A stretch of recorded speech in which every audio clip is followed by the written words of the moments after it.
পয়লা বৈশাখের দিন বিরিয়ানির সাথে খাওয়ার জন্য একটু অন্য স্টাইলে স্পাইসি করে মাটন রান্না করেছিলাম।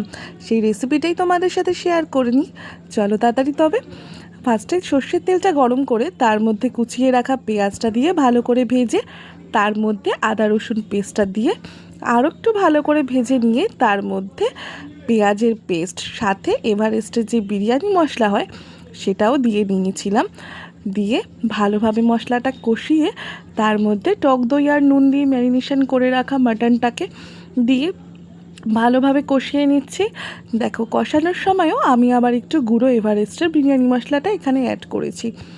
এবার এর মধ্যে দিয়ে দিলাম ফুটিয়ে রাখা গরম জল, দিয়ে গ্যাসে একদম স্টিমে এটাকে সেদ্ধ হতে বসিয়ে দিলাম।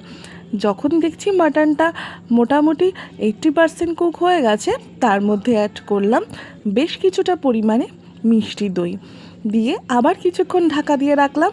এবার নামানোর আগে ছাতু আর একটু গোলাপ জল, কেওড়া জল দিলেই